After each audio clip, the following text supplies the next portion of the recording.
पांडवेश्वर विधानसभा में चल रही है अलग ही राजनीति। जड़ों से काटे जा रहे हैं पूर्व एमएलए सह पूर्व टीएमसी जिला अध्यक्ष नरेंद्र नाथ चक्रवर्ती। हो रहा है उन पर चौतरफा हमला। चक्रव्यूह से निकलने का नहीं मिल रहा कोई विकल्प तो खुद को कर लिया पूरी तरह से इनएक्टिव। ये है उनके लिए और भी घातक। टीएमसी नेता हमलावर है उनके खिलाफ बीजेपी से भी अधिक।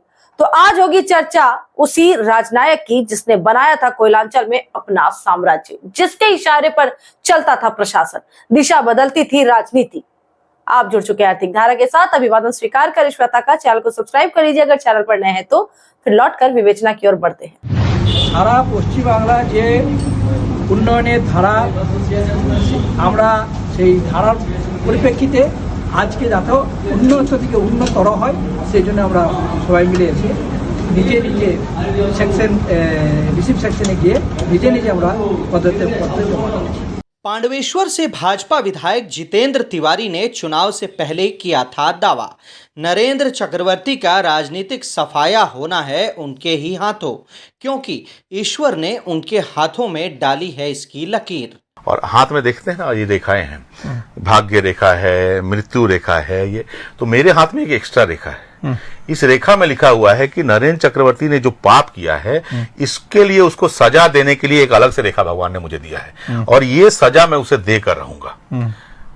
इस सजा से यदि बचना चाहता है तो जिनका जिनका उसने घर तोड़ा है, जिनके जिनके उनके उसके कारण जिनकी मृत्यु हुई है, उसके कारण जिन लोगों के जीवन में कटुता भर गई है, उसके कारण जिन लोगों का जिंदगी बर्बाद हो गया है, जाके पहले उनसे माफी मांग ले। वो लोग माफ कर देंगे, मैं भी माफ कर दूंगा। उनका यह दावा जमीन पर उतरने लगा है सच्चाई बनकर। विधानसभा चुनाव में नरेंद्र को मिली हार, इसके लिए जिम्मेवार रहे वे खुद भी, क्योंकि उनके पास नहीं था जितेंद्र तिवारी की राजनीति का कोई भी काट। हर चाल चली जा रही थी योजनाबद्ध तरीके से। नरेंद्र की हार के साथ हार हुई उनकी पार्टी तृणमूल कांग्रेस की भी। फैल गई राजनीतिक निराशा और हताशा। नरेंद्र ने की अपनी ज़मीन को बचाने की कोशिश, नहीं था उन्हें इसका इल्म। उनकी राजनीति उखड़ चुकी है ज़मीन से। चौतरफा वार था होना ही। तृणमूल के अंदर से भी, बाहर में भाजपा से भी। उन्होंने अपनी हार के लिए दोषी ठहराया चुनावी तंत्र को, वोटों की गिनती में गड़बड़ी को।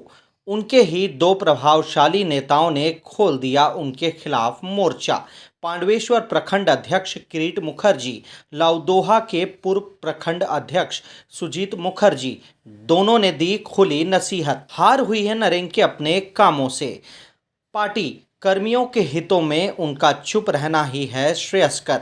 भाजपा ने शुरू किया पार्टी नेताओं के खिलाफ एफआईआर। गिरफ्तार हुए लाउदोहा के प्रखंड अध्यक्ष शतद्वीप घटक, छोरा पंचायत के प्रधान रामचरित्र पासवान।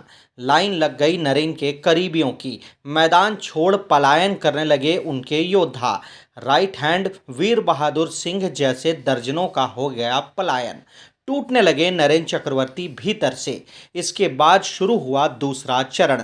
उनके खिलाफ दर्ज हुआ एफआईआर। उनके कार्यालयों पर हुई जनता की छापेमारी। लाखों रुपए मूल्य की बरामद हुई सरकारी राहत सामग्रियां। ईसीएल के गेस्ट हाउस पर था उनका कब्जा। वहां से भी मिली ऐसी कई सामग्रियां जिसने उनके चरित्र को ला खड़ा कर दिया कटघरे में। वीडियो से दी सफाई, लेकिन बिगड़ता जा रहा है माहौल। नवग्राम पंचायत में हो गया है विद्रोह। प्रधान सहित 8 ने दे दिया है इस्तीफा। दोषी ठहराया है पूर्व विधायक नरेंद्र चक्रवर्ती को। यह सिलसिला रहेगा अभी जारी।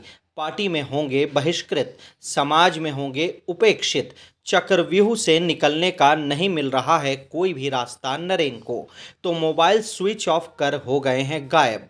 शायद तलाश रहे हो कोई काट, बना रहे हो कोई रणनीति, या कर रहे हैं इंतजार तूफान के गुजर जाने का। हर तरफ से निशाने पर है नरेंद्र।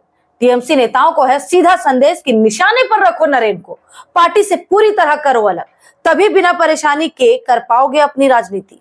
दूसरी ओर नरेंद्र के करीबियों पर हो रहे लगातार हमले ताकि अकेला छोड़ दे नरेंद्र को। चरित्र को लेकर उठ रहे सवाल, यानी राजनीति में बचने के लिए कोई जमीन नहीं, ना चरित्र, ना समाज, ना साथी, ना पार्टी और ना राजनीति। यही हाल रहा चंद महीनों तो समय के पन्नों में नरेंद्र बन जाएंगे इतिहास। खत्म हो जाएगा उनका राजनीतिक वजूद।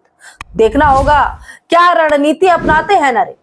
इस वीडियो में इतना ही। बने रहे हर अपडेट के लिए आर्थिक धारा के साथ, क्योंकि हम जुड़े हैं अपनी माटी अपनी छाती से। फिर होगी मुलाकात ऐसे ही मुद्दों के साथ। नमस्कार।